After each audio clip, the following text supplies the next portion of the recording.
போடு. 513 262.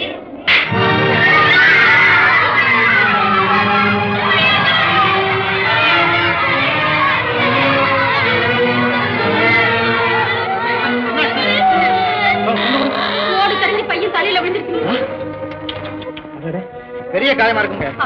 இந்த பள்ளிக்கூடத்தை கட்டெடுத்தனால் குழந்தைங்க உயிருக்கு ஆபத்து வந்தாலும் வரும்போது நானும் இதை பத்தி பட்டாமணியர்கிட்ட பல தடவை சொல்லியிருக்கேன், கவனிக்கவே இல்ல. கவலைப்படாங்க, நான் அதுக்கு ஒரு ஏற்பாடு பண்றேன். சோமு, டாக்டர் கூட்டு போ. சரிங்க. வாங்க. வணக்கம். பாப்பா முருகா, என்ன மனுவெல்லாம் நல்லா எழுதிட்டு வந்திருக்கிறியா? உன் திட்டமெல்லாம் எனக்கு நல்லா தெரியும்பா. அதுக்கு என்னால் ஆன உதவி செய்ய காத்துட்டு இருக்கிறேன். புறம்போக்கு நிலத்தை பயிரிட நீ எப்ப மனு எழுதி கொடுப்பியோ நான் துடிச்சிட்டு இருக்கிறேன். அடடே, நீங்க இப்படி உதவி செய்வீங்கன்னு நான் எதிர்பார்க்கவே இல்லையே. என்னப்பா இது? எனக்கு மட்டும் நம்ம கிராமம் முன்னேறணும், பள்ளிக்கூடத்தை புதுப்பிக்கணும்னு ஆசை இல்லையா என்ன? உங்க மாதிரி இருக்கிறவங்க எல்லாம் உருப்படியா ஏதாவது திட்டம் தீட்டி கொடுத்தா நானும் என்னாலான உதவி செய்ய முடியும். அப்படிங்களா? இந்தாங்க மனு, எல்லாம் உங்களை முன்னால வச்சுதான் நடக்கணும். உங்க பொண்ணான கையால நீங்க தான் பொன்னேற போட்டி ஆரம்பிச்சிருக்கணும். தங்கமா செய்யறேன். நானே கொண்டு போய் தாசில்தார்ட்ட கொடுத்துறேன். நல்லதுங்க, மகிழ்ச்சிங்க. வணக்கங்க. ஜாக்கிரதையா போயிட்டு வாங்க. வரங்க.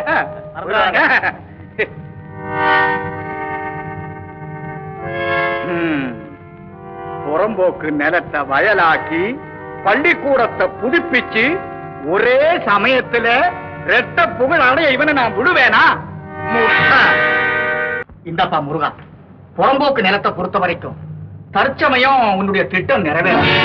அதுக்கு யார் காரணம்னு எங்களுக்கு தெரியும். அது யாரப்பா? வேற யார நம்பிமா இருக்கிறியா? நீதான். இருங்க, அவன் சொல்றதுலயும் உண்மை இருக்கு. எங்க திட்டங்களுக்கு இடைஞ்சலா இருக்கிறது நீங்க தான். அட கடவுளே, நான் என்னப்பா பண்றது? மனு எழுதி கொடுத்தேன், அதை சர்க்காருக்கு அனுப்பி வச்சிருக்கிறேன். உத்தரவு வந்ததும் புறம்போக்கு நிலத்தை சட்டப்படி நீ சாகுபடி பண்ணிக்க. நான் வேண்டாம் சொல்றேன். மனுவை சர்க்காருக்கு அனுப்பி இருந்தால உத்தரவு வரும். அவன் அனுப்புறேன்னு சொல்றியா? அது உங்க மனசாட்சியை கேட்க வேண்டிய கேள்வி. பட்டாமணியாரே, நாங்க எழுதி கொடுத்த மனுவை கிழிச்சு போட்டுட்டு உத்தரவு இன்னைக்கு வரும் நாளைக்கு வரும் சொல்லி ஏமாத்துறது எங்களுக்கு தெரியாது நினைச்சிட்டீங்க. நீ அனாவசியமா சந்தேகப்படுற. இல்ல, அவசியத்தோட தான் சந்தேகப்பட்டு தாலுகா ஆபீஸுக்கு போய் எங்க மனு வரவே இல்லைன்னு சொல்லிட்டாங்க. அப்படியே சொன்னா? அது மட்டும் இல்ல, நாட்டை கழனி ஆக்கிறதுக்கு அரசாங்கமே ஆதரவு கொடுக்க தயாரா இருக்குன்னு தாசில்தாரே எங்கிட்ட சொன்னார். சும்மா கயிறு விடாத. அது உன் வேலை. வாய மூடா. ஏமாச்சான், ஜவ்வு மாதிரி விஷயத்தை போட்டு இழுக்கிற. கௌரவமா ஒரு மம்முட்டி எடுத்துட்டு போய் அங்க வெட்டு, இங்க ஏன் வெட்டி விடுற? உடைக்க நான் பாரு. யோசிக்காதீங்க, கொஞ்சம் யோசிச்சு பாருங்க. என்னப்பா யோசிக்கிறது? ஒரே வார்த்தை, உத்தரவு வந்ததுக்கு அப்புறம் தான் புறம்போக்கு நிலத்தில் அடி எடுத்து வைக்க முடியும். அது வரைக்கும் நான் காத்திருக்கலாம், ஆனா காலமும் பள்ளிக்கூடமும் காத்திருக்காது. உத்தரவு வந்தாலும் சரி, வரலைனாலும் சரி, கட்டடத்தை பழுதுபார்க்க அந்த கட்டாந்தரை நான் உழுதே தீர்வேன். சட்டத்தை மீறது குற்றம். சட்டத்தை நீங்க சரியா புரிஞ்சிருந்தா என் திட்டத்துக்கு குறுக்க நிப்பீங்களா? நான் யார் தெரியுமில்ல? ஏன் யார் சும்மா உடம்ப போட்டு அலட்டிக்கிற? ஏதோ பட்டாமணி மாச்ச ஊருக்கு பெரிய மனுஷன் ஆச்சேன்னு மரியாதை காமிச்சா அதை காப்பாத்திக்க தெரியலையே.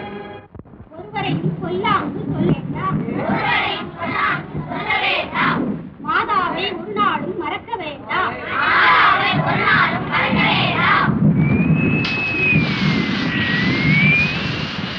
மழை வரும்போது எல்லாரும் வீட்டுக்கு போங்க.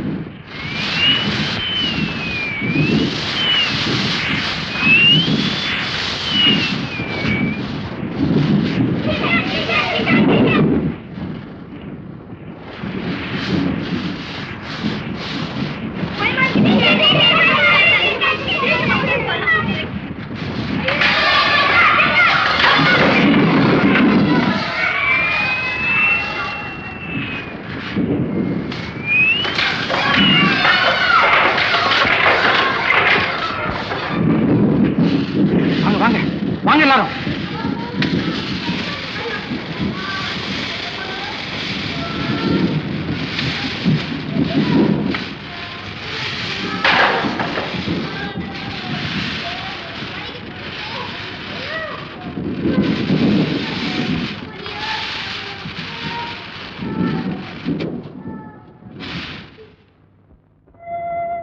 நம்ம பள்ளிக்கூடத்து நிலைமையே இப்படி இருக்கு. பட்டாமணி என்னடான்னா நாங்க எழுதி கொடுத்த மனுவை சர்க்காருக்கு அனுப்பாம அதை கிழிச்சும் போட்டுட்டு எங்களை ஒரு கை பாக்குறேன் அப்படிங்கிறாரு. அவன் கிடக்குறான், மிஞ்சினா கெஞ்சுமா மிஞ்சுமா, நீ பாட்டுக்கு உன் வேலையை பாரு. யாராவது அதிகாரி இருந்து கேட்டா அப்புறம் நான் பாத்துக்கிறேன். எனக்கு ஒரு யோசனை தோணுதுங்க. என்ன? ஊரை ஒன்னா கூட்டி விஷயத்தை எடுத்து சொல்லி முதல்ல ஒரு சின்ன பஞ்சாயத்து அமைக்கணும். ஊருக்குள்ள நல்லதோ கெட்டதோ எல்லாமே அந்த பஞ்சாயத்து மேற்பார்வையில் தான் நடக்கணும். தங்கமான யோசனை. அந்த மாதிரி பஞ்சாயத்து நிர்வாகம் நடந்தா இப்படி பள்ளிக்கூடம் விழுந்திருக்குமா? பள்ளிக்கூடம் மட்டும் இல்லைங்க, கோயில், குளம், சத்திரம், சாவடி எல்லாத்தையுமே சீர்திருத்தணுங்கிற நோக்கத்துலதான் நான் இதை சொல்றேன். முக்கியமான காரியம், முதல்ல இதை செய். உதவிக்கு ஊக்கத்துக்கு நான் இருக்கிறேன். அது போதுங்க, நான் வர்றேன். சரி.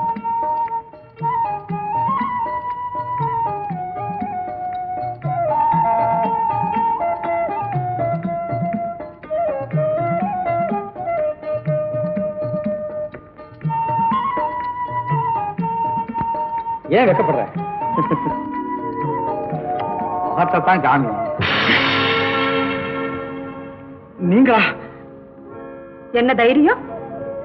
நான் வள்ளின்னு நினைச்சிட்டேன், என்ன மன்னிச்சிருங்கம்மா. தவறா நினைக்காதீங்க. நான் என்ன அவ்வளவு பைத்தியக்காரியா? நினைச்சது மின்மினி, பிடிச்சது நட்சத்திரம். என்ன சொல்றீங்க? ஒண்ணு இல்ல, வர்ற வியாழக்கிழமை நீங்க சந்தைக்கு போறீங்களா? ஆமா. எங்க வீட்டு மயிலைக்கு ஜோடியா இன்னொன்னு வாங்கிட்டு வர முடியுமா? ஏன், இப்ப இருக்கிற ஜோடிக்கு என்னவா? ஒண்ணு கருப்பு, இன்னொன்னு வெள்ளை. பொருத்தமே சரியில்லையே. ஆனாலும் நல்லபடியா ஓடிக்கிட்டு இருக்குல்ல. மத்தவங்க பார்வைக்கு அப்படி இருக்கு, ஆனா உண்மை எனக்கு தானே புரியும். எனக்கும் புரியுது. நான் புண்ணியம் செய்தேன், நான் பாவம் செய்ய தயாரா இல்லை. உங்களை முதல்ல பார்த்த உடனே நீங்க தான் என்ன கட்டிக்க போற புருஷன்னு நினைச்சு உங்களை பத்தியே கனவு கண்டுகிட்டு இருந்தேன். ஆனா எங்க அப்பா அம்மா வயசான ஒருத்தருக்கு என்ன 2ஆம் தாரமா கல்யாணம் செய்து கொடுத்துட்டாங்க. நீங்களே சொல்லுங்க, இது நியாயமா? நீங்க சொல்றது நியாயம் இல்ல. ஒரு குடும்பத்துக்கு தலைவி நீங்க, அவ்வளவுதான் சொல்லுவேன். சீக்கிரம் இங்க இருந்து போயிடுங்க, வள்ளி வந்துட போறா. வரமாட்டேன். இன்னைக்கு காலையில வள்ளி நீங்களும் பேசிக்கிட்டு இருந்ததை நான் கேட்டேன். எனக்கு என்ன உங்களை சந்திக்கணும், பார்க்கணும், பேசணும் போல இருந்தது. அதுக்கப்புறம் தான் வள்ளிக்கு வேலை கொடுத்து வீட்டுல வச்சுட்டு உங்க கவனத்தை கவர்றதுக்காக அவ உடையில நான் இங்க வந்தேன்.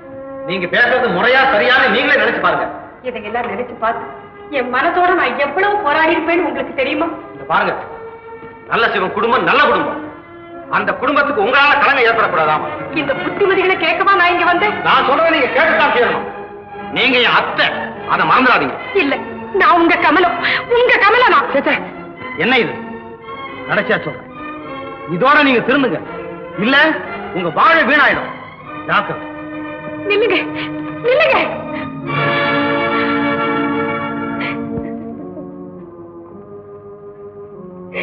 தற்செயலா வந்தேன். வந்த இடத்துல இப்படி ஒரு கூத்து நடக்கும் நான் எதிர்பார்க்கவே இல்லை.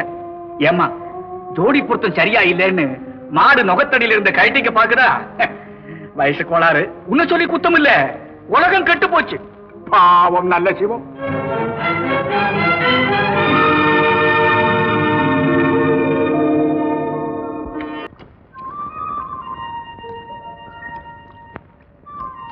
ஐயோ ஐயோ, என்னையா இது? தண்ணி அடைக்கிறா, கண்ணு தெரியல. தண்ணி அடிக்காத, திறந்து முடியா. பேசாம போறியா? பல்ல உடைக்கணுமா? என்னது பல்ல உடைக்கிறா? முருகன் கிட்ட சொல்லி போடுவேன். என்னது முருகன் எடுத்து சொல்றியா? போய் சொல்லி கூட்டிட்டு போ. சொல்லிக்கிட்டே இருக்கேன். சோமண்ணே எல்லாரும் ஓடியாங்க, ஓடியாங்க. மப்டி எடுத்து வெட்ட வரான்.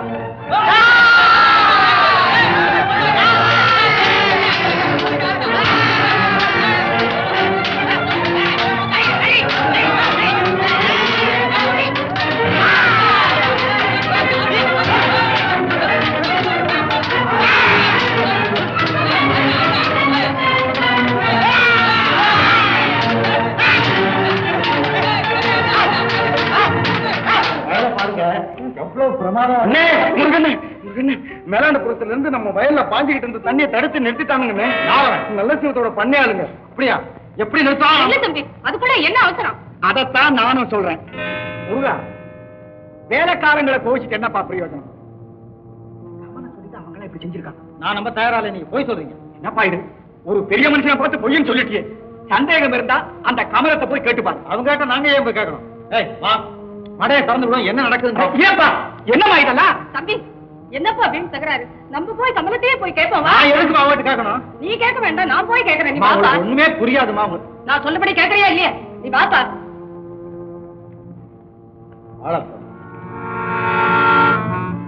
பாரு பாரு நல்லா பாரு.